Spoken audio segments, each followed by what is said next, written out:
নমস্কার, আমি ডক্টর রামিজ মণ্ডল। আজকে একটা খুব গুরুত্বপূর্ণ বিষয়ে আমরা কথা বলবো। প্যানক্রিয়াটাইটিস। প্যানক্রিয়াটাইটিস বলতে স্পেশালি আজকে আমরা কথা বলবো কুকুরদের প্যানক্রিয়াটাইটিস নিয়ে।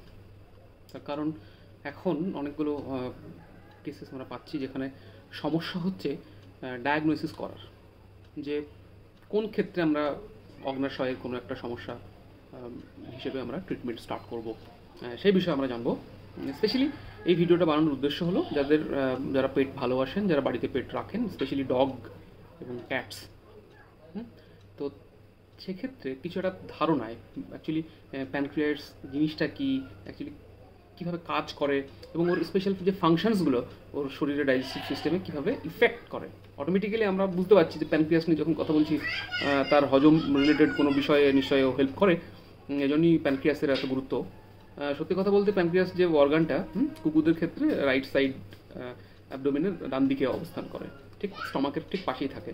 অর্গানটা খুব ছোট্ট কিন্তু খুব গুরুত্বপূর্ণ ভূমিকা পালন করে। কি করে তার আগে আমরা একটু গল্প শুনে নিই, মানে আইডিয়া নিয়ে নিই একটা, যে ঠিক কেন ইম্পর্টেন্ট এটা। যেমন অ্যাকচুয়ালি যেসব খাবার ওদেরকে দেওয়া হয়, প্রোটিন, কার্বোহাইড্রেট, ফ্যাট ইত্যাদি, সেগুলোকে ব্রেক করতে সাহায্য করে, মানে ভাঙতে সাহায্য করে, ব্রেক ডাউন করতে সাহায্য করে। এবার কীভাবে করে? প্যানক্রিয়াস একটা অর্গান, আর স্টমাকের মধ্যে অনেকগুলো পার্ট আছে, স্মল ইন্টেস্টাইন, লার্জ ইন্টেস্টাইন। তো প্যানক্রিয়াস আর স্মল ইন্টেস্টাইন একটা প্যানক্রিয়াটিক ডাক্ট দিয়ে যুক্ত নিজেদের সাথে। তো কি করে প্যানক্রিয়াস এমন একটা অর্গান যার দুটো ফাংশন এক টাইম করে। দুটো ফাংশনের মধ্যে একটা হলো এক্সোক্রাইন আর একটা এন্ডোক্রাইন। এন্ডোক্রাইন এর মধ্যে আমরা ডিটেলে যাচ্ছি, জাস্ট একটা গল্পের মধ্যে তুলে ধরছি যেগুলো আপনাদের বুঝতে সুবিধা হবে। একটা ফাংশন যেটা ইনসুলিন এবং গ্লুকাগন হরমোন, এই দুটো প্রডিউস করে, সিনথেসিস করে। এ কী করে? ইনসুলিন ব্লাড সুগারটা কমায়, গ্লুকাগন আবার বাড়ায়, এবং এইভাবে একটা সাম্যাবস্থা নিয়ন্ত্রণ করে। আর যে ফাংশনসগুলো সেটা হলো কয়েকটা এনজাইম, কতগুলো প্রোটিন। অ্যাকচুয়ালি উৎসেচকটাই এক ধরনের প্রোটিন, বিশেষ ধরনের প্রোটিনই হলো এক ধরনের উৎসেচক। তো কী কী করে? যেমন লাইপেজ একটা করে, প্যানক্রিয়াটিক লাইপেজ নামে আমরা এটাকে ডাকি, এবং প্যানক্রিয়াটিক অ্যামাইলেজ, এবং আরও একাধিক এনজাইমস এরা সিক্রেট করে এবং প্রডিউস করে ইনফ্যাক্ট। তো কী করে? এই প্যানক্রিয়াটিক ডাক্টের মাধ্যমে ইনঅ্যাক্টিভেটেড এই যে এনজাইমসগুলো যার কথা বললাম, সেই প্যানক্রিয়াটিক ডাক্টসের মধ্যে দিয়ে স্মল ইন্টেস্টাইনে পাঠায়।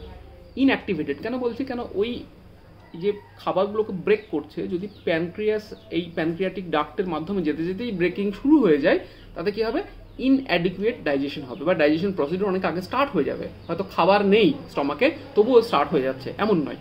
এরা ইনটেন্ডেড ডেস্টিনেশনে পৌঁছবে প্যানক্রিয়াটিক জুসেসগুলো, তখনই সেটা স্মল ইন্টেস্টাইনে গিয়ে খাবারের উপরে কাজ করবে এবং সেটা ব্রেকডাউন হবে, এবং শরীরের মতন ব্রেকডাউন করবে।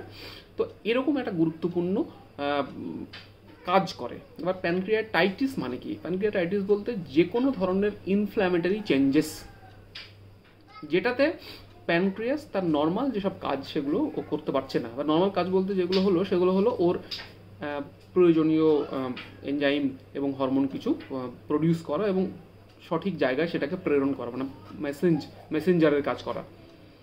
এবার কখনো যদি এমন কোনো সমস্যা তৈরি হয়, দেখা গেল যে আপনি হিউম্যান গ্রেডের কোনো ফুড ডগসকে দিচ্ছেন, অথবা হঠাৎ করে র্যান্ডামলি বা সাডেনলি ফুড ডায়েট চেঞ্জ করছেন, বা কোনো বাতিল জিনিসপত্র, যেমন সবজি কাটাকাটি রাখা আছে সেগুলো খেয়ে নিচ্ছে, বা খুব বাতিল কোনো জায়গা যেখানে খাবার আমরা আবর্জনা ফেলি, সেসব জায়গা থেকে খাবার কখনো অ্যাক্সিডেন্টালি ইনজেকশন করে নিচ্ছে, তখন এই প্যানক্রিয়াটাইটিসটা হওয়ার সম্ভাবনা থাকে। তাছাড়া অনেক জেনেটিক এবং ওবেসিটি এবং কিছু কোমরবিডিটি, যেমন কোনো ডায়াবেটিক অলরেডি কোনো রোগের মধ্যে দিয়ে যদি অতিক্রান্ত হয়, বা থাইরয়েডের কোনো রোগে আক্রান্ত থাকে, তাহলে এদের ক্ষেত্রে সম্ভাবনা অনেকটা বাড়িয়ে দেয়। তাছাড়া অনেক ক্ষেত্রে এমন কিছু সিচুয়েশন থাকে যেখানে আমরা কোনো কারণ খুঁজে পাইনি এখনও, যখন করতে পারছি না, সেটাকে আমরা প্যানক্রিয়াটাইটিস হিসেবে অভিহিত করছি। এবার এগুলো আমরা কীভাবে পরীক্ষা নিরীক্ষার মাধ্যমে ঠিক কনফার্ম হব যে এরা ঠিক প্যানক্রিয়াটাইটিসের সমস্যা? অ্যাকচুয়ালি যে সমস্যাগুলো বা যে সাইন্স এবং সিমটমস আমরা দেখি, যেমন হঠাৎ করে খিদে কমে যাওয়া, ঘন ঘন বমি হওয়া, বা ডায়রিয়া হচ্ছে, লুজ স্টুল হচ্ছে, এবং খাওয়ার পর খুব ক্লান্ত হয়ে যাচ্ছে। হ্যাঁ, তো সেই জায়গাগুলো নর্মালি যে কোনো সময়ই হতে পারে। যদি কোনো ভুল কিছু খাবার খেয়ে নেয়, তখনও এই ধরনের সমস্যা হতে পারে, এবং সেটা ওষুধ দিলে ঠিক হয়ে যায়। বাট প্যানক্রিয়াটাইটিস ক্ষেত্রে যে বিশেষ একটা বৈশিষ্ট্য থাকে, সেটা হলো এই ধরনের ওষুধ দেওয়ার পরেও কিন্তু এই কন্টিনিউটিটা অনেকটা বজায় থাকে, সেটা 1-2 উইকস থেকে হচ্ছে, এবং সেটা বিনা কারণেই হচ্ছে আপাত দৃষ্টিতে মনে হচ্ছে।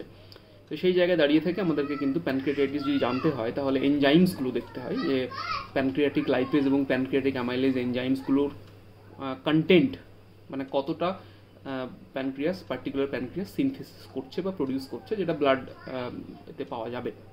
যদি সেটা বেশি থাকে, ন্যাচারালি সেটা একটা লিমিটের মধ্যে থাকা উচিত, সেটা যদি বেড়ে যায় তাহলে অবভিয়াসলি সেটা লিকিং অফ এনজাইমস হচ্ছে, মানে প্যানক্রিয়াটাইটিস বা ইনফ্ল্যামেটরি চেঞ্জেস হয়েছে, এই জন্য সেই এনজাইমগুলো প্যানক্রিয়াস থেকে বেরিয়ে গিয়ে আগেই ডাইজেস্টিভ সিস্টেমের উপরে কাজ শুরু করছে, সেটা একটা সমস্যার বিষয় অবভিয়াসলি।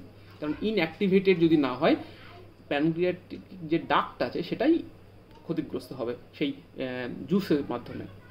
আর একটা স্পেশাল ফাংশন আছে যেটা প্যানক্রিয়াস করে, সেটা হলো বাইকার্বনেট প্রডিউস করে এবং সিক্রেট করে, যেটা কি করে স্টমাকের পিএইচটাকে নিয়ন্ত্রণ করতে সাহায্য করে, এবং খুব গুরুত্বপূর্ণ একটা ফাংশন। তো অর্গানটা ছোট হলেও যে কত গুরুত্বপূর্ণ কাজ করে থাকে আপনারা কিছু একটা ধারণা পেলেন। এবার আমরা কিছু টেস্টের কথা বলবো, যেমন বললাম একটু আগেই যে ব্লাড প্যারামিটার কিছু চেক করতে হয়, লাইক সিবিসি, ডব্লিউবিসি, এগুলো তো চেক করতে হচ্ছে। সিবিসির মধ্যে ডব্লিউবিসি, আরবিসি এবং হিমোগ্লোবিন কন্টেন্ট, প্লেটলেট ইত্যাদি জেনে নিতে হয়। তাছাড়া ইউরিন অ্যানালাইসিস করে দেখতে হয় যে সেখানে কিছু পার্টিকুলেট কিছু পাওয়া যাচ্ছে কিনা। তাছাড়া স্পেশালি যদি কোনো আলট্রা সাউন্ড এবং বা এক্স রে এগুলো যদি প্রয়োজন হয়, দেখা জাস্ট হয় যে সেখানে প্যানক্রিয়াটিক যে অর্গানটা সেটার কোনো চেঞ্জেস হয়েছে কিনা, সেটা ফুলে গেছে কিনা, বা পাশের কোনো অর্গান ইনফেক্টেড হয়েছে কিনা, বা সেখানে কোনো লিকিং তৈরি হচ্ছে কিনা, সেই জায়গাগুলো আমরা দেখি। এবং তার সাথে সাথে যেটা গুরুত্বপূর্ণ সেটা হলো আমরা রক্তে শর্করার মাত্রা দেখে নিয়েও আমরা কিন্তু এটা জানতে পারি। যদি ঠিকমতো ব্লাড সুগার লেভেল মেনটেন শরীর করতে পারছে না, তাহলে সেটা প্যানক্রিয়াটিক কোনো একটা ডিজিজ হতে পারে। এবার যে কোনো প্যানক্রিয়াসের যে কোনো রোগ সেটাকে প্যানক্রিয়াটাইটিস হিসেবে গণ্য করা হয়, কিন্তু আলাদা ডিফারেন্ট কিছু আছে, যেমন অঙ্কোলজিতে বেশ কিছু প্যানক্রিয়াটিক যে সমস্যাগুলো, তার মধ্যে আমরা অনেক ক্ষেত্রে একই সাথে আমরা অ্যানালাইসিস করতে সুবিধা হয়, এই জন্য আমরা ফেলি। আদারওয়াইজ বেশ কিছু সোর্স যে ঠিক জেনেটিক কারণে হচ্ছে, ওবেসিটির জন্য হচ্ছে, বা কোমরবিডিটিসের জন্য হচ্ছে, এই জন্য আমরা আলাদা আলাদাভাবে ভাগ করি। বাট মোটামুটি যদি অ্যাকিউট হয় তাহলে তার প্রগনোসিস ঠিকঠাক, বাট ক্রনিক যদি হয় তাহলে প্রগনোসিস কিন্তু খুব একটা ভালো নয়। প্রগনোসিস বলতে এই ট্রিটমেন্ট করে তার ফল সাকসেস। এই জন্য আমরা বলি যে আমরা এই গুরুতর সমস্যা থেকে বা প্যানক্রিয়াসের নর্মাল কাজটাকে সুন্দরভাবে করার জন্য কি কি করতে পারি বা কি কি প্রিকশনস নিতে পারি। আমরা যেটা করব, হিউম্যান গ্রেড কোনো ফুড, লাইক আমরা চা দিয়ে বিস্কিট খাচ্ছি সেটা কখনো দেবো না, এবং এরকম যাবতীয় কোনো খাবার দেবো না, এবং যত বাড়ির যেসব আবর্জনা সেগুলো আমরা ওদের কাছ থেকে দূরে সরিয়ে রাখবো। কোনোভাবে হঠাৎ করে কোনো ডাক্তারবাবুর পরামর্শ না নিয়ে কোনো ডায়েট চেঞ্জ করবো না। আর ডায়েট যদি চেঞ্জ করতে হয় ডাক্তারবাবুর পরামর্শ নিন। তবুও আমি কিছু একটা ছোট্ট গাইডলাইন্স আপনাকে দিতে পারি, যেটা খুব ইম্পর্টেন্ট। সেটা হলো, যদি কোনো নিউ ফুড ইন্ট্রোডিউস করতে হচ্ছে তাহলে আপনি 80% old food first 3 days 80% old food, 20% new food. 4th day থেকে 60% old food, 40% new food, 20% old food and 80% new food. তো এরকমভাবে আমরা করতে পারি। তো চলুন আমরা দেখে নিই কে আওয়াজ করছে এখানে। কি কিছু বলছিস? কি করতে হবে বল। পদ্ধতির মধ্যে যাচ্ছিলাম, সেটার বিশেষত স্পেশালিটি যেটা হলো আপনাকে ব্লাড টেস্টগুলো করাতে হবে, তার সাথে সাথে কিছু ফিডিং স্টাইল চেঞ্জ করতে হবে। আর নিউট্রিশনটা যেটা বিষয় আমরা বলার ভিডিওতে লাস্টে, নিউট্রিশন যেটা আপনি দিচ্ছেন পার্টিকুলার আপনার ডগ বা ক্যাটসের জন্য, তার অ্যাডিকুয়েট ইনফরমেশনগুলো আপনার ডাক্তারের সাথে পরামর্শ নিয়ে আপনি নেবেন, এবং তার প্রোটিন ইনটেক, ফ্যাট ইনটেক কীরকম হচ্ছে সেগুলো দেখতে হবে। অতিরিক্ত যেন খাবার বাড়ানোর জন্য ওর শরীরে যেন অতিরিক্ত ফ্যাট বার্ডেন না বেড়ে যায়। ফ্যাট বার্ডেন বাড়লে কিন্তু প্যানক্রিয়াটিক লাইপেজ বা প্যানক্রিয়াসের উপর একটা এক্সট্রা বার্ডেন তৈরি হবে, যেটা লিভার এবং কিডনি দুজনের পক্ষে ভালো নয়। তো এই জায়গাগুলো দেখতে হবে প্রথমত, এবং এই কারণেই আমরা হঠাৎ করে কোনো রকম ফিড চেঞ্জ করবো না, কোনো আবর্জনা দূরে রাখবো। তার সাথে সাথে নিউট্রিশন যে রিকোয়ারমেন্ট আছে, ফিডিং শিডিউল, সেটাকে প্রপারলি বানাবো এবং সেই মতো খাবার ওদেরকে প্রোভাইড করব।